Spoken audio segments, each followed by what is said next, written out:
Ce soir, Ali Bongo ou Jean Ping, qui va diriger le Gabon pour les 7 prochaines années? Les Gabonais sont toujours dans l'attente des résultats de l'élection présidentielle de samedi. Résultats annoncés pour 17h puis pour 19h, mais pour l'instant, c'est toujours le statu quo. L'appui de la Société financière internationale SFI au secteur privé ivoirien, entre autres sujets abordés par le chef de l'État Alassane Ouattara et le vice-président exécutif de la SFI, institution membre du groupe de la Banque mondiale. Gestion du foncier rural en Côte d'Ivoire, des problèmes comme le mauvais usage des droits coutumiers, les transactions illégales ou encore l'inapplication de la loi de 1998 créent d'énormes difficultés. L'État veut assainir le secteur. Dans le domaine de l'emploi des jeunes, la Banque mondiale a déboursé 25 milliards de nos francs. 10 régions et districts vont bénéficier de ce financement dans le cadre du PGDEC, le programme Emploi Jeunes et Développement des compétences. Bonsoir à tous, merci de suivre le 20h de ce mardi 30 août sur RTI 1.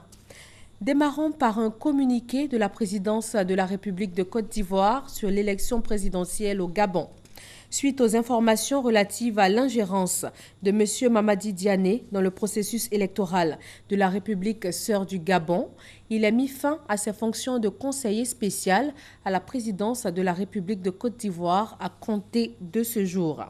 La présidence de la République condamne cet acte d'ingérence et rassure les autorités et le peuple gabonais qu'elle tient au strict respect de la souveraineté de la République gabonaise. La présidence de la République de Côte d'Ivoire réaffirme sa ferme volonté de tout mettre en œuvre pour continuer à préserver les liens d'amitié et de fraternité qui ont toujours existé entre les deux pays. Fait à Abidjan le mardi 30 août 2016. Et sur place au Gabon, le suspense continue. Les résultats sont toujours attendus.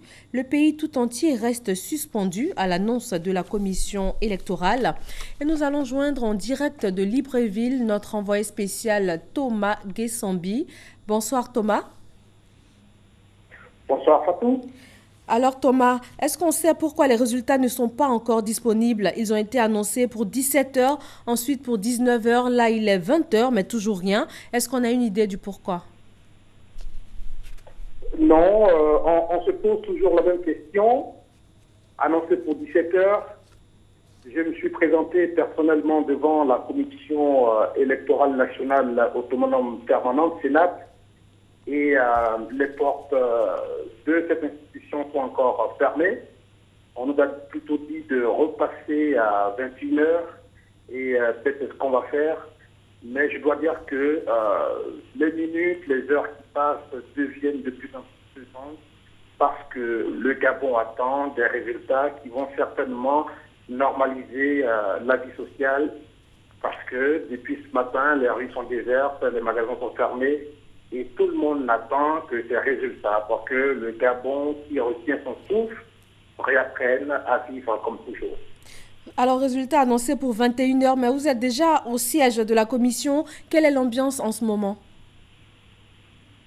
L'ambiance, vous avez dans les rues, comme je l'ai dit déjà, mardi, un jour ouvrable, les travailleurs sont descendus un peu plus tôt, les magasins ont fermé un peu plus tôt. On voit beaucoup plus des véhicules militaires, des véhicules de policiers qui ont quadrillé la ville et la Sénat est hautement gardée en ce moment, sécurisée. Les membres de cette institution sont toujours en conclave et on attend certainement la fumée blanche qui devrait sortir pour inviter la presse à aller à l'information. Sinon, la ville est extrêmement calme. Libreville, qui est en bordure de mer, on a du mal même à entendre la mer mugir. Merci Thomas Guessambi, envoyé spécial de la RTI au Gabon. Avec vous, nous continuons bien sûr de suivre l'évolution de cette situation sur place au Gabon. Ici, à Abidjan, le chef de l'État a rencontré aujourd'hui le vice-président exécutif de la Société financière internationale SFI. Il a été question du renforcement de la coopération entre la Côte d'Ivoire et l'institution, avec notamment l'appui de la SFI au secteur privé ivoirien. Awa Touré. La Société financière internationale SFI, filiale du groupe de la Banque mondiale, veut stimuler les investissements privés en Côte d'Ivoire.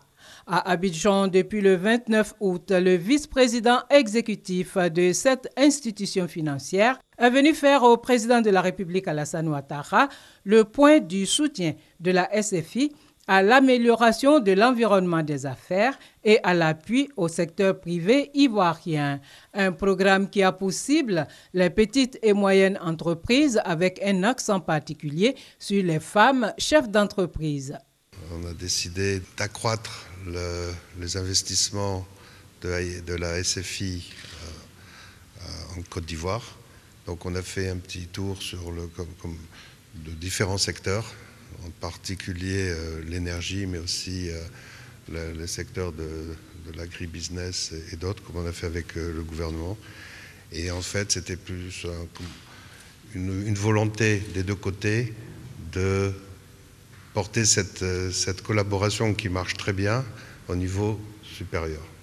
Il y a aussi finalement le travail qu'on fait ensemble sur la continuation des réformes de l'environnement des affaires, qui est très important. Il y a eu beaucoup de progrès qui ont été faits, mais dans ce domaine, comme vous savez, il faut toujours continuer à améliorer cet environnement des affaires. Notons qu'en 2015, la SFI a mobilisé environ 9 000 milliards de francs CFA au profit du secteur privé au niveau mondial, en vue d'accroître la capacité de ce secteur à participer aux efforts de lutte contre la pauvreté. Dans l'actualité judiciaire, le procès conjoint de l'ancien président ivoirien Laurent Gbagbo et de son ex-ministre de la Jeunesse Charles Blé Goudé a repris aujourd'hui mardi à la Cour pénale internationale. Après 2 mois de suspension, cette reprise est marquée par l'audition du 14e témoin. Les 2 hommes sont poursuivis, rappelons-le, pour crimes contre l'humanité à la suite de la crise post-électorale ivoirienne. Michel Digré. Bonjour à tous ici dans le prétoire ainsi que dans la galerie du public et bienvenue après les vacances judiciaires, le procès de Laurent Gbagbo et de Charles Blé Goudé a repris ce mardi à la Cour pénale internationale. 5 minutes après l'ouverture de l'audience, la Chambre annonce un huis clos partiel. Et nous resterons en audience à huis clos partiel jusqu'à ce que la Chambre rende sa décision en audience publique sur la base de ce qui aura été débattu en audience à huis clos partiel. Après avoir entendu toutes les parties, les juges délibèrent et rendent finalement leur décision. Ils exigent une évaluation des mesures de sécurité à accorder aux futurs témoins avant le début de l'interrogatoire prévu pour ce mercredi 31 août. Depuis le début du procès, 13 témoins se sont succédés à la barre. 4 d'entre eux sont intervenus à visage découvert. Les audiences ont été l'occasion pour les témoins de dire leur part de vérité sur la décennie de crise qu'a connue la Côte d'Ivoire, mais surtout sur la crise post-électorale qui a occasionné environ 3000 morts. Près de 20 ans après la loi sur le foncier rural, c'est toujours l'anarchie dans la gestion de ce domaine. En cause notamment le mauvais usage des droits coutumiers, la prolifération des transactions illégales ou encore l'inapplication de cette loi de 1998. Dans le dossier de ce 20h, le point de toutes les actions entreprises par l'État pour assainir et garantir l'accès à la propriété foncière rurale. Il est signé Mahama Traoré et Abiba Dambélé Saoué. Nous allons renforcer votre droit à la propriété foncière rurale en intégrant dans la nouvelle constitution les dispositions de la loi relative au foncier rural qui prévoit que la terre ne peut appartenir qu'à l'État, aux collectivités territoriales et aux personnes physiques ivoiriennes. À cet effet, nous avons décidé, en Conseil des ministres, de la mise en place de l'Agence foncière rurale à Fort, afin d'accélérer la délivrance des titres de propriété. C'est l'une des annonces fortes du dernier message à la nation du président de la République, Alassane Ouattara, la création prochaine d'une agence d'exécution dédiée à la sécurisation du foncier rural, un domaine regroupant l'ensemble des terres cultivables situées en zone rurale. Selon les estimations, le domaine foncier rural du pays représente environ 23 millions d'hectares de terres. Un potentiel agricole dont la gestion, durant plusieurs décennies, par les droits coutumiers, a débouché sur une situation foncière confuse, marquée par une prolifération des transactions illégales et des conflits récurrents.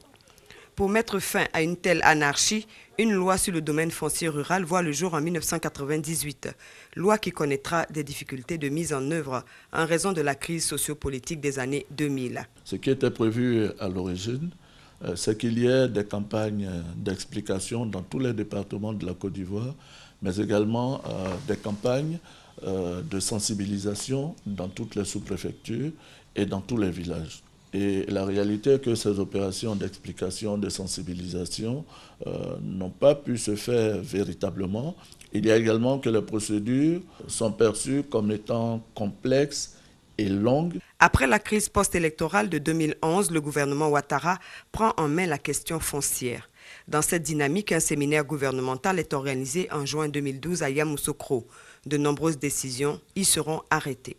Le positionnement du droit au cœur de la question foncière, la prise des textes d'application complémentaires et leur mise en œuvre, la délimitation et la sécurisation des terroirs villageois, la libération des terres illégalement occupées dans les forêts classées, parcs, réserves et aires protégées, le renforcement de l'engagement de l'État dans la réglementation foncière, notamment en matière de transactions foncières, de purge des droits coutumiers, de constitution de réserves foncières au profit des projets sociaux et par la promotion de la politique de l'aménagement foncier par les entreprises privées agréées. La réduction des lourdeurs administratives, la sensibilisation des populations en vue de l'application effective des dispositions législatives et réglementaires prescrites, la réduction et la simplification de la procédure d'obtention des titres, l'amélioration de l'accès à la justice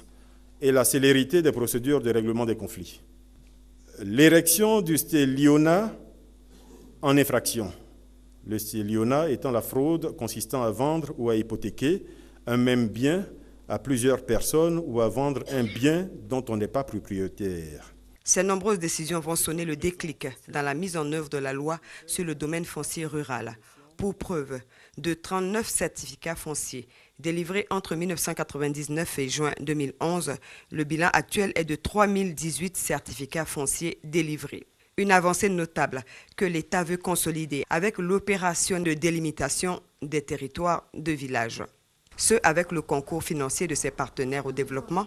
Ainsi, la Banque africaine de développement prendra en charge la délimitation de 1761 territoires villageois, 1740 au compte de l'Union européenne via le Trésor public ivoirien et 1210 pour l'Agence française de développement à travers le contrat de désendettement développement. Nous avons la carte de la Côte d'Ivoire avec des départements, des sous-préfectures, des régions qui y sont dessinées. Mais tant que cette opération de délimitation des territoires du village n'a pas été menée à bien, tout cela reste artificiel. Ce que je veux dire en clair, c'est que si on a un problème entre un village A qui appartient à une sous-préfecture et un village B qui appartient à une autre sous-préfecture, les données qui sont disponibles sur la carte ne peuvent pas permettre de régler ces problèmes-là. Donc c'est l'opération de délimitation des territoires des villages qui va permettre de connaître les vraies limites des villages, mais également les vraies limites des sous-préfectures, les vraies limites des départements, les vraies limites des régions, ainsi de suite. L'avènement prochain de l'AFOR, la délivrance accrue des certificats fonciers, la vulgarisation et l'application effective de la loi de 1998, sans compter l'opération en cours de délimitation des territoires villageois.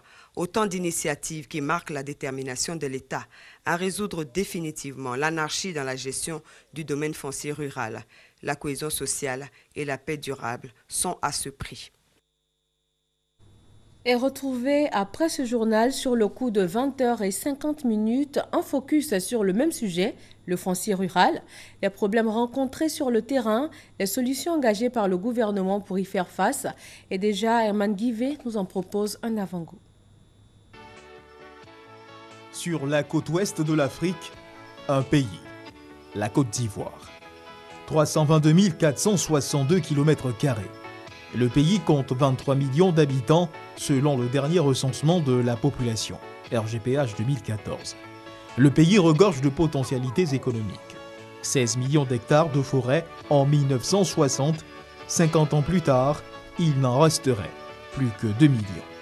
Un couvert végétal rudement éprouvé par l'action de l'homme, l'agriculture étant la force motrice de l'industrie du pays. Devant la raréfaction du couvert végétal et l'explosion démographique que connaît le pays, des litiges, des querelles naissent dans plusieurs régions du pays, poussant dans bien des cas les populations à l'affrontement. Origine de ces dissensions, la question du foncier rural.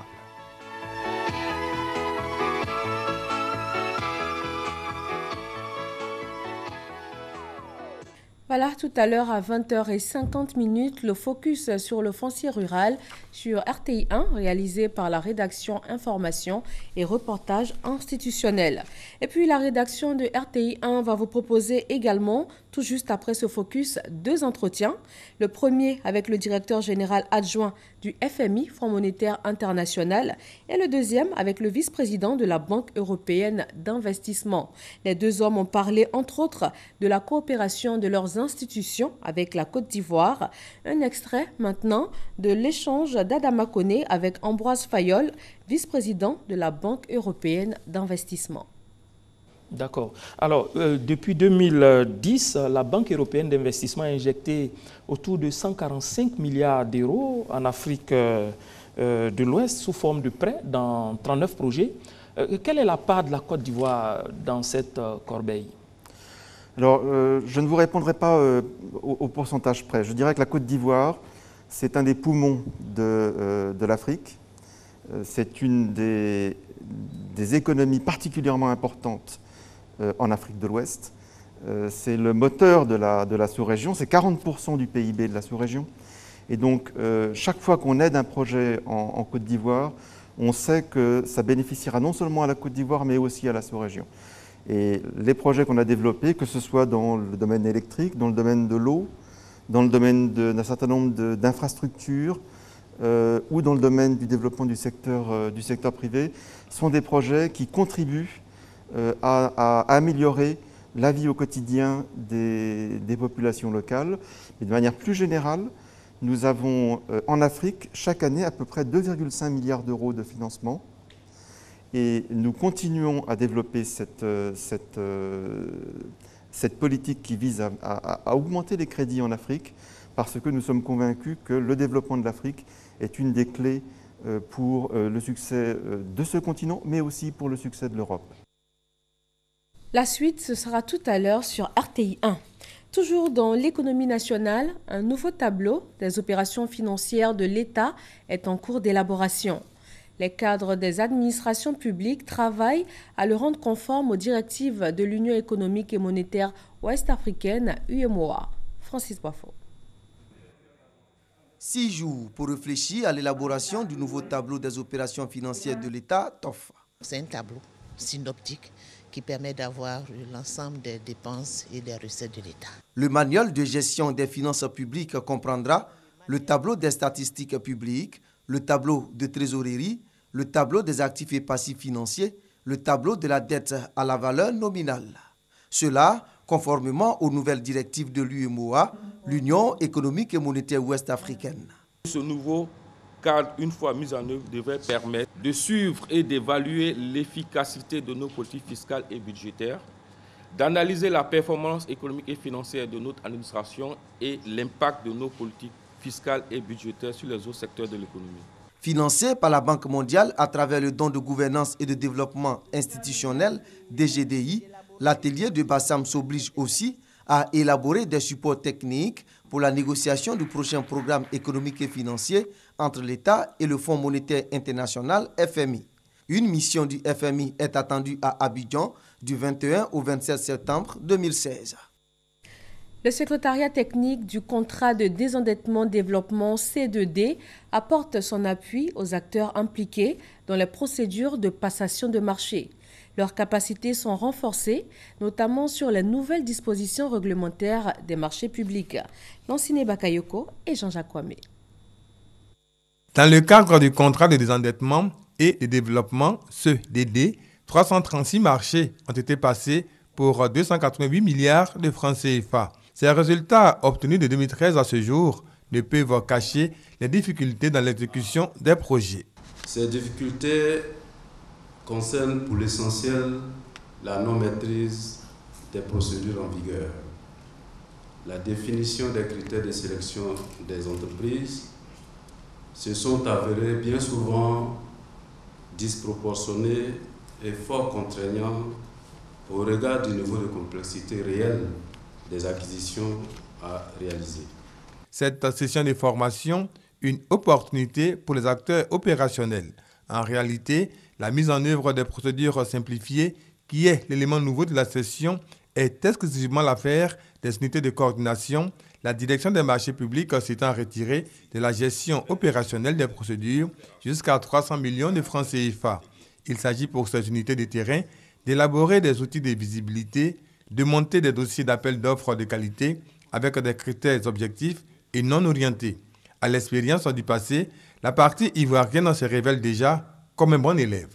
Merci à tous pour votre engagement dans l'exécution du C2D, dont les résultats sont désormais tangibles et importants, et qu'ils seront encore plus dans les années à venir, puisque les décaissements actuels sont de l'ordre de 300 milliards de francs CFA, pour un total des deux C2D de 1150 milliards. Il reste donc encore quelques marchés à passer. Des marchés pour lesquels le gouvernement entend élargir son portefeuille de projets. Depuis le 10 août, nous sommes dans la période des soldes, des moments réglementés en Côte d'Ivoire depuis 2013. Dans l'année, seules 2 périodes de soldes sont autorisées, à savoir du 10 au 31 mars et du 10 au 31 août. L'affluence est-elle au rendez-vous pour cette deuxième période de soldes? Est-ce que les clients font de bonnes affaires? Enquête avec Mama Traoré et Jean-Jacques Kwame-Ala. En ce mois d'août à Abidjan, difficile de circuler sans rencontrer un panneau publicitaire annonçant les soldes dans les grandes et petites surfaces.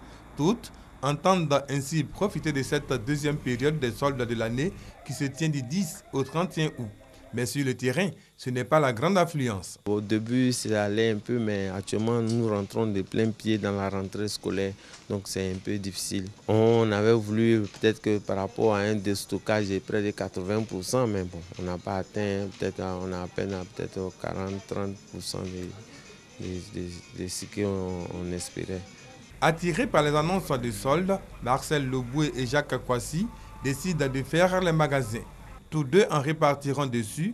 Les articles en solde ne sont pas à leur portée. Le salon que j'ai juste à côté de moi, à ma droite, il fait 4 millions, je crois bien. Il fait 4 millions. Ça veut dire qu'avant la solde, ça veut dire déjà plus que ça, parce qu'on n'a pas une réduction de 20%. Donc ça peut être déjà plus que ça. Alors je trouve quand même que c'était un peu cher. Quand il y a solde, on se dit qu'il y a forcément des diminutions au niveau des articles. Donc on vient voir. On se rend compte que généralement, c'est pratiquement les mêmes prix qui sont affichés. Comment savoir qu'un produit est réellement en solde? Seulement en affichant le prix avant et après solde, comme l'indique la réglementation survenue en 2013. Pas évident pour faire de bonnes affaires, même quand on a l'habitude de fréquenter un magasin. C'est le cas de cette cliente anonyme qui ne garde pas un bon souvenir de ses soldes du mois d'août. Le 6 août, dans un magasin, et c'était pas encore la période des soldes. Je voulais acheter une chaussure. Je l'ai achetée à 21 500 le 21.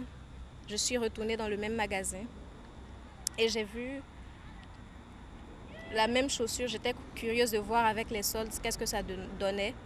Et j'ai vu la chaussure était au prix. Ancien prix, ils ont mis un ancien prix, 25 500. Et c'était barré. Et soldé, ça faisait 20 500. C'est vraiment une arnaque. Face à de telles dérives, les associations de consommateurs indiquent la voie à suivre. Ces genres de situations doivent être dénoncées et les consommateurs ne doivent pas hésiter à venir vers leurs organisations de consommateurs pour que nous prenions des initiatives pour que ces genres d'attitudes-là ne prospèrent pas. De son côté, le ministère du Commerce assure qu'il veille au grain en procédant régulièrement à des opérations de contrôle des prix. Si on se rend compte qu'antérieurement, ce produit-là, il était vendu à 100 francs et que lui, par son affichage, il fait croire que le produit coûtait 125 francs et puis il fait un abattement, une réduction de 25 francs, alors vous voyez qu'on se retrouve devant un cas de publicité mensongère ou de tromperie. Donc dans ce cas-là, la loi vraiment, elle est très sévère là-dessus et il y a des sanctions qui vont être infligées à ces personnes qui s'adonnent à ce genre de pratiques-là. Beaucoup plus une amende pécuniaire. L'amende pécuniaire en question, 200 000 à 1 million de francs CFA. Pas besoin d'en arriver là, car la période de solde profite à tous, à savoir écouler les stocks longtemps restés invendus pour les commerçants et avoir des produits de choix à moins de coût pour les consommateurs. Pour l'État, ce sera un combat de plus de gagner dans la lutte contre la vie chère. Dans le domaine de l'emploi des jeunes, la Banque mondiale a déboursé 25 milliards de francs CFA pour aider à l'insertion des jeunes Ivoiriens. 10 régions et districts vont bénéficier de ce financement et c'est dans le cadre du PGDEC, le projet Emploi Jeunes et Développement des compétences. Grâce Kando. Le gouvernement ivoirien multiplie les actions sur le terrain pour trouver des solutions aux problèmes de l'emploi jeune. La Banque mondiale a octroyé des ressources additionnelles dans le cadre du projet Emploi Jeunes et Développement des compétences PGDEC. Un financement de 25 milliards de francs CFA a été décaissé pour l'insertion de 31 500 jeunes. Mais comment pérenniser ces emplois en impliquant les collectivités décentralisées? La question réunit les acteurs du secteur à Grand-Bassam. Pendant que le financement est actif, il faut impliquer les collectivités territoriales qui sont donc les élus proches des populations, faire en sorte qu'on puisse leur transférer notre technicité, notre savoir-faire en matière de gestion et bien entendu au niveau technique, faire en sorte que lorsque le financement va s'achever, que les activités puissent se poursuivre. Les jeunes représentent l'avenir du pays et sans emploi, eh bien, il n'y aura pas de stabilité véritable. Alors, ce projet qui est financé par la Banque mondiale et piloté par le ministère de la Promotion des Jeunes est un projet très important pour l'avenir de la Côte d'Ivoire. Sont concernés par ce projet les jeunes âgés de 18 à 35 ans, diplômés, non diplômés et non scolarisés. Cette complémentarité entre le pouvoir central et les collectivités territoriales se traduit par des conventions. La mutualisation des ressources pour mettre en place des fonds de garantie pour le financement de projets des jeunes, sans oublier l'appui à la création et l'animation d'incubateurs d'entreprises basés sur les ressources et opportunités locales. Les jeunes bénéficiaires interviendront dans plusieurs domaines d'activité, notamment dans l'agro-pastoral, l'entrepreneuriat et les travaux à haute intensité de main-d'œuvre. 16e assise de l'Association des gestionnaires et partenaires africains de la route. 4 jours pour plancher sur le rôle des infrastructures routières dans l'émergence des pays africains. 33 pays africains présents en Côte d'Ivoire pour la rencontre. Dans l'actualité internationale, 6500 migrants, une quarantaine d'embarcations de fortune ont été secourues au large des côtes libyennes hier 29 août. Un nombre important de femmes et de bébés, dont un nouveau-né de 5 jours qui a même dû être évacué par hélicoptère. La quasi-totalité de ces rescapés viennent de l'ouest de l'Afrique et aussi de la corne du continent. En France, Emmanuel Macron n'est plus ministre de l'économie. Il a annoncé cet après-midi sa démission du gouvernement pour se consacrer à son mouvement politique dénommé En Marche. Emmanuel Macron n'a pas confirmé sa candidature pour l'élection présidentielle de 2017, mais son discours laissait largement entrevoir cette possibilité. Voilà, merci de rester avec nous sur RTI 1. Tout à l'heure, le focus sur le foncier rural. Très bonne soirée à tous.